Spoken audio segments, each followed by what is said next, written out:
a palavra em Marcos, capítulo 1. Como já tenho exposto esse livro, eu acho que é a terceira pregação em cima de Marcos, capítulo 1, e a gente nem saiu do verso 10 ainda, do verso 8 ainda. Amém? Vamos ler aqui Marcos capítulo 1, vamos ler do verso 7 ao versículo 8. Marcos capítulo 1, do versículo 7 ao 8. E esta era a sua mensagem: depois de mim vem alguém mais poderoso que eu, tanto que não sou digno nem de curvar-me e desamarrar as correias das suas sandálias.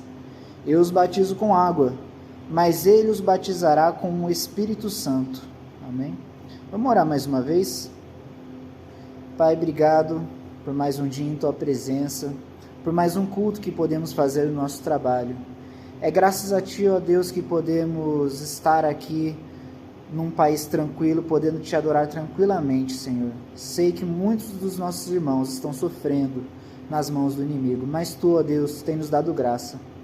E Pai, fale aos nossos corações através da Sua palavra.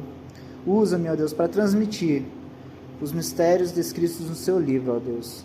Toque cada um, Pai. Amém. Na última pregação que eu falei, recapitulando aqui, né? A gente viu que Marcos, em seu livro, ele começa a mostrar Deus através de João Batista, né? Ele começa...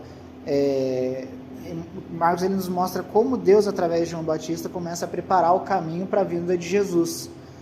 E a gente viu também que os judeus daquela época viam João Batista como a vinda do Elias, né? Que ele era o próprio Elias.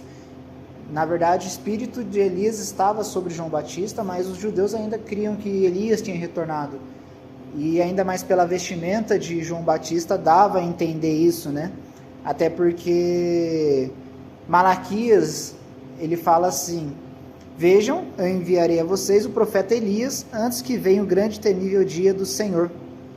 Então, com essa profecia de Malaquias, o povo judeu daquela época cria que, sei lá, João Batista era o Elias, mas a gente sabe que não. A gente sabe que João Batista era a representação de Elias, né? Ele apareceu como uma representação de Elias. E o próprio Jesus fala isso. Jesus fala lá em Mateus 11, se vocês quiserem acreditar que este é o Elias, que este é o Elias que há de vir, né? Tudo bem. Se vocês quiserem acreditar que João Batista é Elias, tudo bem. Mas um negócio que eu me peguei vendo aqui, eu nunca tinha feito uma exposição assim, verso por verso. É muito interessante quanto que a gente conseguiu aprender em tão pouco tempo, né? Pô, do versículo 1 ao 8 a gente já viu como o livro de Marcos não é meras filosofias ou qualquer tipo de aprendizado. A gente aprendeu com João a ser humilde, né? E como dar verdadeiros testemunhos do Senhor, né? Em tão pouco tempo. Mas enfim, vamos continuar aqui a partir do verso 7, do versículo 7 e 8. Aqui a gente está por volta ali do ano 27, 29 depois de Cristo, ou seja, Jesus estava ali com seus 27 anos, e nesse momento o povo ele aguardava com grande expectativa a vinda de um Salvador. Por quê? Porque eles viviam oprimidos pelo Império Romano. A gente sabe que naquela época a Roma dominou ali o povo judeu, e por mais que eles pudessem professar a sua fé, ainda assim eles eram martirizados pelos romanos. E aí eles aguardavam com grande expectativa a vinda daquele libertador que talvez na cabeça de uns viria com espada, com cavalos e lutaria por eles, né? E julgaria ali os ímpios de todos os seus erros, enfim. E é nesse momento da história que João Batista ele aparece. E aí João Batista aparece pregando o batismo, o arrependimento. E aí a gente tem, depois de mais ou menos 400 anos sem profetas, o povo passando por um martírio, surge João Batista. E aí João Batista vem como um refrigério para o povo, né? De novo, depois de tanto tempo sem profeta, surge um profeta pregando as vindas de Cristo, né? E eu vou focar ainda em João Batista nessa exposição, porque João Batista ele pregava muito bem. Ele pregava o verdadeiro evangelho, né? Até porque o espírito de Elias estava sobre ele era guiado pelo Espírito Santo.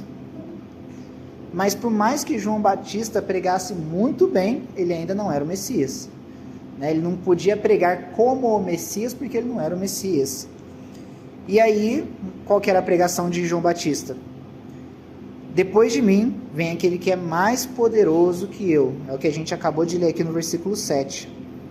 Muitos que vinham para ouvir João, comparavam ele com Elias, viam, nossa, o Elias está de volta, né? E João Batista ele podia muito bem se beneficiar dessa rotulação que deram para ele, de um bom pregador, do profeta que veio, ou o Messias, enfim, João podia se beneficiar de qualquer coisa, assim como muitos religiosos daquela época faziam, né? A gente vai ver depois em Mateus Jesus criticando muitos ritos religiosos que eram mais por orgulho próprio do que para o próprio evangelho, né?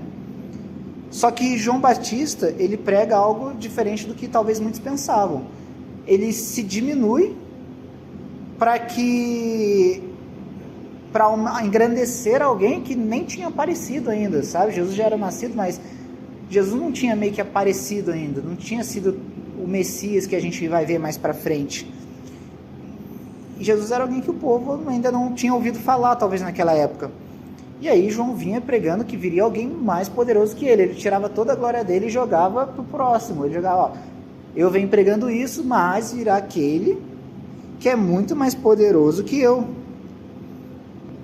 Né? Não só em digamos que como que eu posso dizer? Não mais poderoso além de poder, mas também sua natureza era mais poderosa que João Batista, a sua santidade era maior que João Batista, até porque a gente está falando de Jesus, é aquele que viria, né? E como se já não bastasse essa pregação, João Batista falando que viria alguém maior do que ele ainda complementa. Ele é tão mais poderoso que eu não sou digno de me curvar e desamarrar a sandália que está nos seus pés. E historicamente eu dei uma pesquisada, que essa ideia de desamarrar as sandálias dos pés, eu não sabia disso, mas essa ideia de desamarrar as sandálias dos pés, naquela época, as estradas não eram asfaltadas, muito menos a gente não tinha moto, carro, avião naquela época, né? Então as pessoas que pegavam grandes viagens, viajavam a pé. Seus pés ficavam sujos, se chovia ficava lamacento, tinha sujeira no meio da estrada de animais. Então, quando chegavam à casa de alguém tinha que ficar responsável pela sandália do viajante. E essa tarefa era tão humilhante que o servo mais baixo nível da casa é que ficava responsável por ela. Ninguém queria essa tarefa de desatar as sandálias do viajante, né? E um discípulo, quando tinha um mestre, ele fazia diversas tarefas para o seu mestre. Essa é uma das mais humilhantes que o discípulo talvez não faria, né? E a gente vê João se colocando com essa frase de eu não sou digno nem de desatar as sandálias dos seus pés. A gente vê João se colocando num lugar de grande humildade. Ele se rebaixa a ponto de falar assim: de todos os servos eu sou o mais baixo, eu sou o mais humilde, porque a tarefa mais humilhante eu não sou digno de fazer, entende? E aí a gente vê quanta humildade de João coloca numa breve frase assim do que ele diz. E enquanto os religiosos daquela época se importavam, né, que nem Jesus vai falar em Mateus 6, se eu não me engano, eles se importavam em orar, fingindo que estava... quando eles faziam jejum, eles ficavam tristes, queriam se mostrar que estavam de jejum, queriam se mostrar orando. E João Batista falava: não, eu entendo meu lugar de humildade, eu não sou tudo isso, eu não sou nem digno disso, do que eu tenho, né? Ele falava, enfim. E nesse momento de que João fala isso, eu consegui me lembrar rapidamente lá da carta de Paulo aos Romanos, em que ele fala: miserável homem que sou, quem me livrará do corpo dessa morte? Ou seja, o que quer dizer essa breve frase de Paulo? É que eu sou tão miserável que eu não consigo nem me livrar do meu próprio pecado. Eu já falei isso aqui algumas vezes. Tem gente que acha que vai conseguir ganhar o céu à força, que vai conseguir se salvar por vontade própria, mas Paulo já entendia, e João também se coloca num lugar de tão humildade que ele fala, cara, a gente não é nada.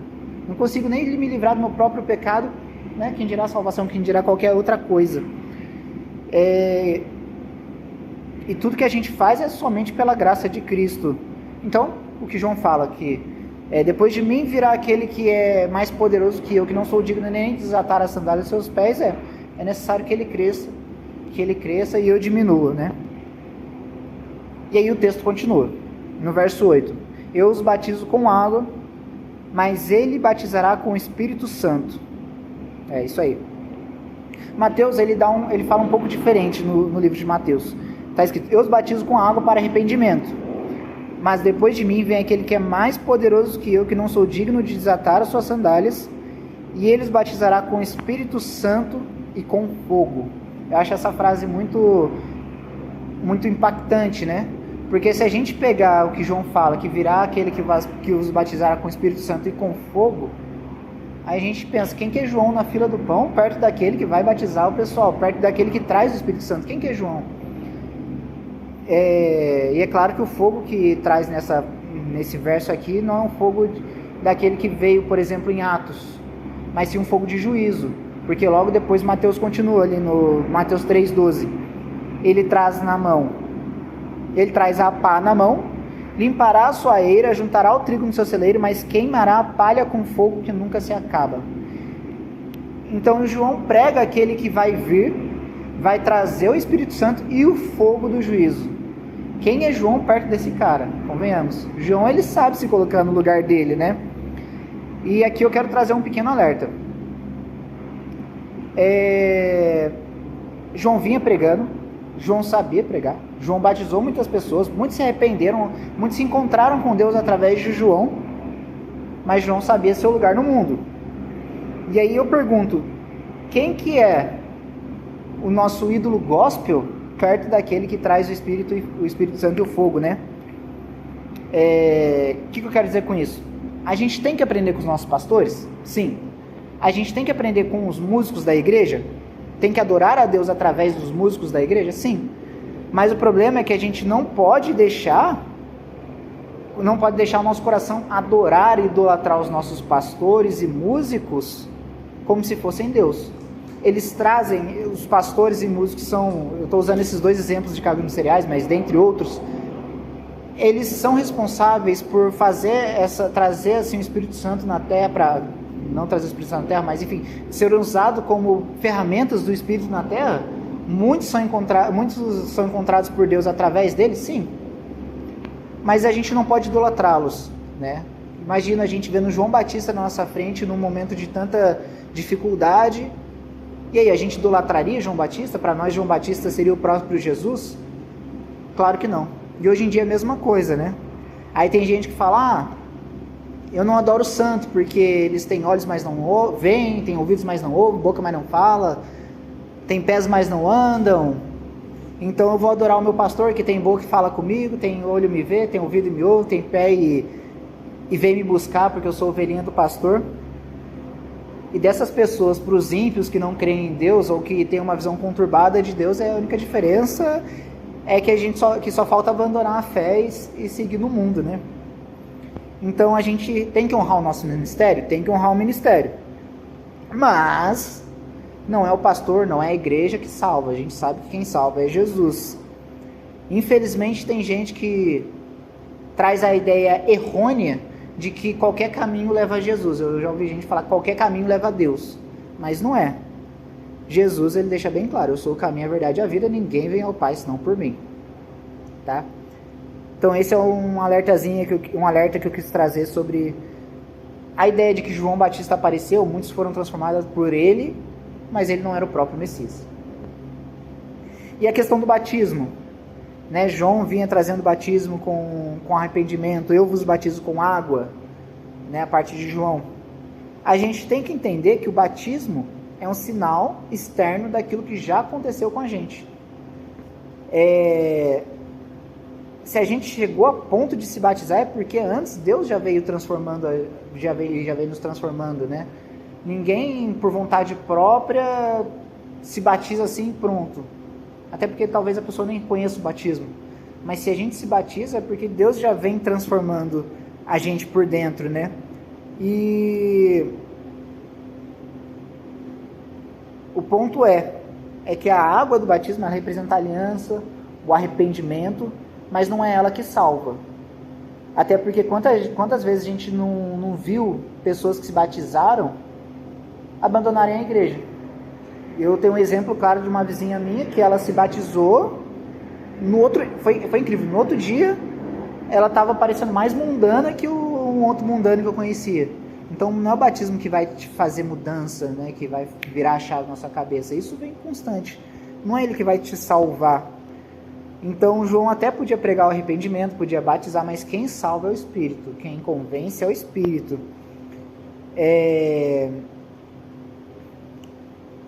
E aí, desde o Antigo Testamento, a gente via profetas prometendo que Deus derramaria o seu Espírito para o povo, né?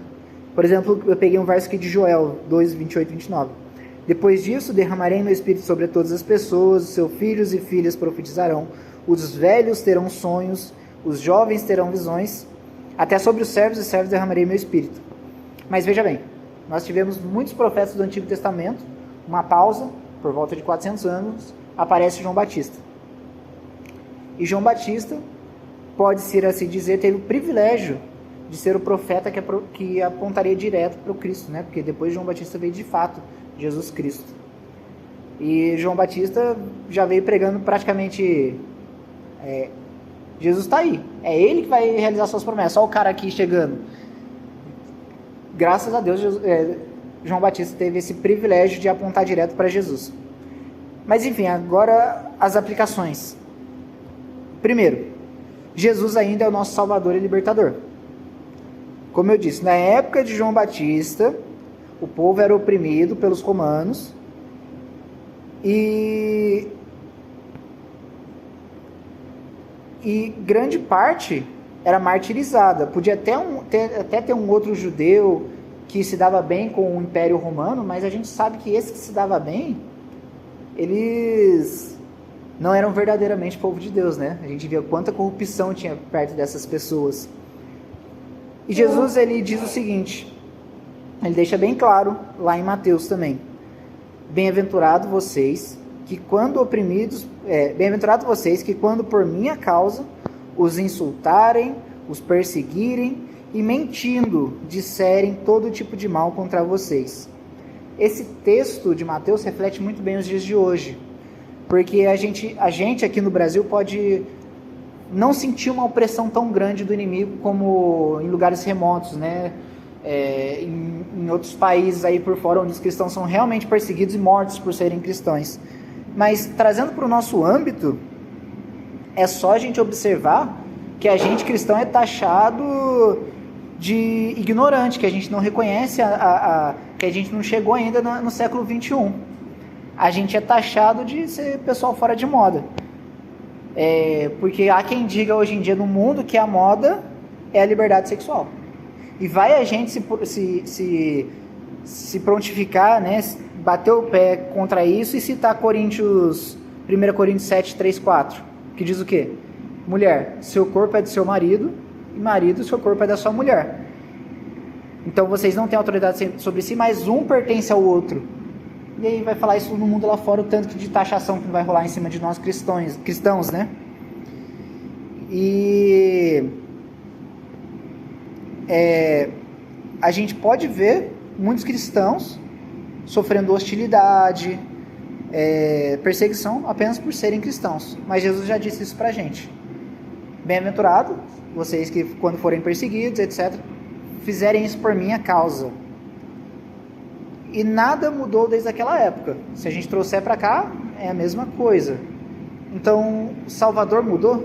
Não, Salvador é o mesmo. Por mais que apareça um novo João Batista nos dias de hoje, a gente tem que focar os nossos olhos naquele que é o verdadeiro libertador, naquele que é o verdadeiro Salvador. Se o povo daquela época precisava de um, a gente também precisa de um. né? Jesus já veio, ele prometeu, eu voltarei. Manteremos o foco nisso. Jesus ainda mantém a sua palavra, eu sou o caminho, a verdade e a vida, e ninguém vem ao Pai senão por mim. E o segundo e último ponto é que somente a Deus pertence ao poder, somente a Deus pertence o poder, né? A salvação não depende da gente. O perdão pelos pecados não depende da gente, muito menos o poder de Deus. A gente observa que, embora João ele fosse um profeta, um grande profeta, ele não tinha capacidade de salvar ninguém. Se a gente conhece um grande pregador hoje em dia, um bom pastor, um bom missionário, ele é uma ferramenta de Deus nessa terra, mas ele não tem o poder de salvar ninguém. Quantas vezes a gente já pregou para algumas pessoas, algumas receberam de fato a palavra do Senhor e outras não. É porque a gente não tem o poder de salvar ninguém. Quem salva é Deus, quem convence é o Espírito. A missão de João Batista naquela época não era salvar, era apontar para o Salvador, como também de outros profetas do Antigo Testamento. E se a gente vê a Bíblia toda, ela aponta para Jesus. Então, a gente tem que lembrar que a salvação não é resultado do nosso esforço, mérito, né? Paulo ele fala assim: pela graça sois salvos, por meio da fé, não vem de vós, é dom de Deus, não vem da obra, para que ninguém se glorie. Tem gente que tem outro pensamento errôneo de que eu vou trabalhar mais para o reino, eu vou fazer mais para o reino, ou eu vou orar mais, eu vou fazer isso, aquilo, porque Deus vai me dar recompensas porque eu fiz muito mais que meu irmãozinho que está do lado. Olha pessoas com riquezas e fala assim: nossa, por que aquela pessoa tem que eu não tenho? Será que eu estou orando errado? Será que eu estou seguindo a receita de bolo errada? Mas não é bem assim. A gente sabe que Deus dá. Deus é o Criador de todas as coisas. É Ele que dá. Ele que nos deu vida. Ele que nos dará a vida após morte, né? Não é porque a gente trabalha que é salvo. A gente é salvo, por isso trabalha pelo reino, né? É graças ao Espírito de Deus que habita em nosso meio que a gente pode estar aqui, fazendo esse culto agora. Porque se fosse da minha vontade, talvez a gente gostaria de estar jogando ping-pong, estar vendo filme, estar dormindo. Mas o Espírito de Deus que habita em nós fala assim: não, vocês vão estar no culto hoje.